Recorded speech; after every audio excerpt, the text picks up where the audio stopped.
ተረሳ ሲባል የሚታወሰው ተደመደመ በተባለ ማግስት ሌላ ታሪክን እያዘ ከቀን ወደ ቀን እንደተባባሰ የቀጠለው መቋጫ ያልተገኘለት የድምፃዊ አንዱዓለም ጉዳይ ዛሬም ለአራተኛ ጊዜ ፍርድ ቤት ቀረበ። ዛሬ ፍርድ ቤት በዋለው ችሎትም ምን አስተላለፈ? የፍርድ ሂደቱስ ምን ይመስል ነበረ? ድምፃዊ አንዱዓለም ጎሳ ተፈረደበት ወይ? ፍርድ ቤቱ በድምፃዊ አንዱዓለም ጎሳ ላይ ያስተላለፋቸውን እንዲሁም ደግሞ ጠበቃው ያቀረባቸውን አዳዲስ መከራከሪያዎችን በዝርዝር እየቃኘን ቆይታ የምናደርግ ይሆናል። ከዚህ ጋር በተያያዘ ፍርድ ቤቱ ዛሬ የነበረውን የድምፃዊ አንዱዓለም ጎሳን ችሎት ለሚዲያዎች ዝግ ተደርጎ እንዲካሄድ ወስኗል። ፍርድ ቤቱ ለምን ለሚዲያዎች ይህ ነገር ዝግ እንዲሆን ተፈለገ? ሚዲያዎች እንዳይገቡበት የተፈለገበት አንዳች ድብቅ ሚስጥር እንዳለ ግልጽ ነው እያሉ ብዙዎች ሀሳብ እየሰጡም ይገኛሉ። ነገር ግን ፍርድ ቤቱ ዛሬ የነበረውን ችሎት ለሚዲያዎች ዝግ ተደርጎ የተካሄደበት ዋነኛ ምክንያት በድምፃዊ አንዱዓለም ጎሳ ላይ እየተደረገ ያለ ከፍተኛ ጫና አለና ይህንን ለመቀነስ ሲባል ነው የሚል ሀሳብንም ፍርድ ቤቱ አጋርቷል። ከዚህ ጋር በተያያዘ በድምፃዊ አንዱዓለም ጎሳ ላይ እየተሰሩ ያሉ እጅግ ሐሰተኛ መረጃዎች አሉ። ከነዚህ መካከል ድምፃዊ አንዱዓለም ጎሳ በነጻ ተሰናበተ፣ በአዲስ አበባ ትልቅ አቀባበል ተደረገለት እየተባለ በሶሻል ሚዲያ ላይ በስፋት እየተሰራጨና ህዝቡን ያላሰበውን እንዲያስብ እያደረጉ ያሉ አንዳንድ አካላት አሉና እነዚህ ከድርጊታቸው እንዲቆጠቡ ሲልም አሳስቧል። ፍርድ ቤቱ ታዲያም ዛሬ በዋለው ችሎት በድምፃዊ አንዱዓለም ጎሳ ላይ ያስተላለፋቸውንና እንዲሁም ደግሞ ጠበቃው ያነሳቸውን አዳዲስ ሀሳቦችን እያነሳን አብረናችሁ ቆይታ የምናደርግ ይሆናል።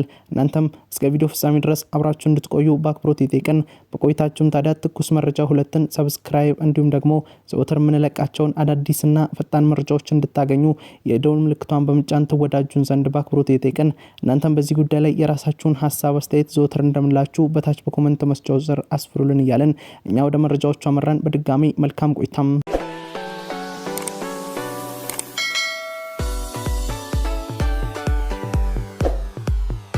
የዛሬ አንድ ወር ገደማ ነበረ ድምፃዊ አንዱዓለም ጎሳ በቀነኒ ሞት የመጀመሪያ ተጠርጣሪ ሆኖ ፍርድ ቤት የቀረበው።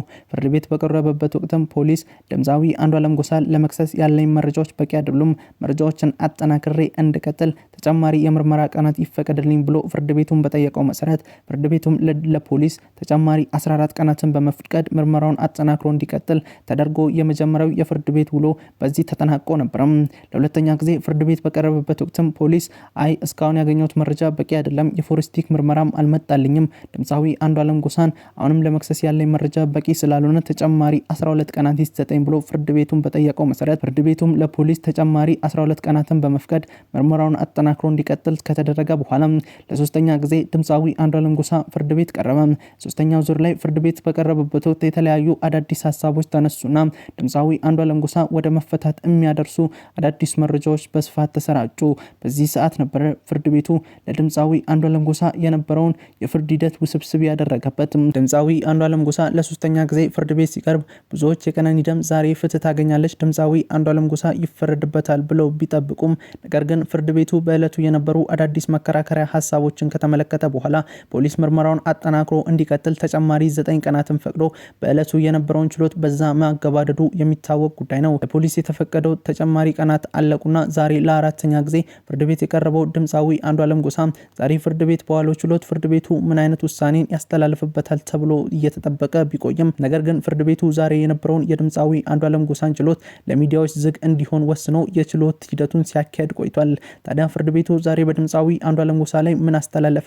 ድምፃዊ አንዱዓለም ጎሳ የቀነኒ ገዳይ ነው ተብሎ በስፋት እየተሰራጩ ያሉ መረጃዎች ሐሰተኛና ድምፃዊ አንዱዓለም ጎሳ እንደዚህ አያረግም የሚሉ ብዙዎችም እንዳሉ ነገር ግን ድምፃዊ አንዱዓለም ጎሳም ገሏታል፣ ከሱ ውጪ እሷን እንዲህ ሊያረግ የሚችል ሰው የለም ብለው ብዙዎች ሀሳባቸውን እየደመደሙም ነበሩ። ነገር ግን ፍርድ ቤቱ ዛሬም ፖሊስ ምርመራዬን አልጨረስኩም፣ አሁንም ተጨማሪ ቀናት ይሰጠኝ፣ ድምፃዊ አንዱዓለም ጎሳን ለመክሰስ ያለኝ መረጃ በቂ አይደለም ብሎ ፍርድ ቤቱን ተጨማሪ ቀናትን ጠይቋል። ፍርድ ቤቱ ፖሊስ የጠየቀውን ተጨማሪ ቀናት ይፈቅድ ይሆን የሚለው አሁንም የብዙዎች ጥያቄ ሆኗል። ፍርድ ቤቱ በድምፃዊ አንዱዓለም ጎሳ ላይ እስካሁን ምንም አይነት ውሳኔ አለመስተላለፉ ቤተሰቧን ያስቆጣም ይመስላል። አባት በየጊዜው እየወጡ ለልጄ ፍትህ ፈልጋለሁ፣ የልጄ ደም በነጻ ፈሶ እንዳይቀር እያሉ እየጮሁም ይገኛሉ። እናትም ልጄ ተገላ ነው ራሷን አታጠፋም ብለው እናት አሁንም ድረስ የልጃቸውን ደም በነጻ ፈሶ እንዳይቀር ፍትህ እያሉ እየተማጸኑም ይገኛሉ።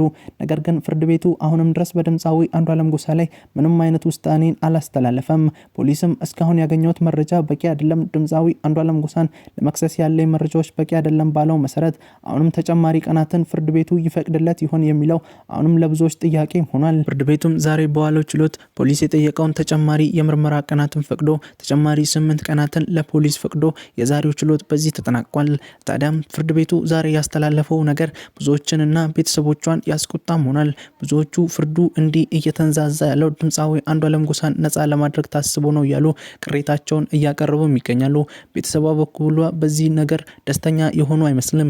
ምክንያቱም ደግሞ ብዙ ጊዜ ፍርዱ ተቀጥሮ አሁንም ድረስ የልጃችን ደም በነጻ ፈሶ ሊቀር ይችላል ብለው ስጋት የገባቸው ይመስላል። ታዲያ ፍርድ ቤቱ ዛሬ ለፖሊስ ተጨማሪ 8 ቀናትን ፈቅዶ የዛሬ ችሎቱ በዚህ ተጠናቋል። ነገር ግን የቀነኒ ሞት ብዙ ኢትዮጵያውያኖችን አሳዝኖም አልፏል። ለቤተሰቦቿ ደግሞ የቁም ሞትም ሆኖባቸዋል። ቀነኒ ከሞቶች ወራት ተቆጥረው አሁን የቀነኒ ነገር ወደ መርሳት መጥቷል። ነገር ግን ቤተሰቧ ይህን ነገር ሊረሳውም ሊተውም የማይችለው ነገር መሆኑ የሚታወቅ ጉዳይ ነው። ቤተሰቧ የልጃቸው ደም በነጻ ፈሶ እንዳይቀር አሁንም ድረስ እየተማጸኑ ይገኛሉ። ራሷን አጥፍታም ከሆነ ቤተሰቧን በሚያሳምን መንገድ ፖሊስ ይህ ነው ብሎ መረጃ ሊሰጣቸው ይገባል። ተገላም ከሆነ ደግሞ ፍርዱን እንዲሰጧቸው አሁንም ቤተሰብ እየተማጸነ ይገኛል። ዛሬ ድምፃዊ አንዷለም ጎሳ 4ኛ ጊዜ ፍርድ ቤት በቀረበበት ወቅትም ተጨማሪ 8 ቀናትን ፖሊስ ጠይቆ ምርመራውን አጠናክሮ እንዲቀጥልም ፍርድ ቤቱ ውሳኔን ሰጥቶ የዛሬ ችሎቱ በዚህ ተጠናቋል። እንግዲህ ውድ ተመልካቾቻችን እኛም በአንዷለምና በቀነኒ ጉዳይ ላይ ያሉ አዳዲስ መረጃዎች እንዲሁም ደግሞ በቀጣይ የሚኖረውን የፍርድ ቤት ውሎ ተከታትለን ለእናንተ ለውድ ተመልካቾቻችን እንደምናቀርብ ከወዲሁ ቃል እንገባለን።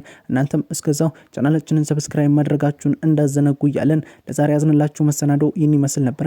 ቀጣይ በሌላ ቪዲዮ በሌላ መሰናዶ እስከምንገናኝ ድረስ በያላችሁበት መልካም ቆይታ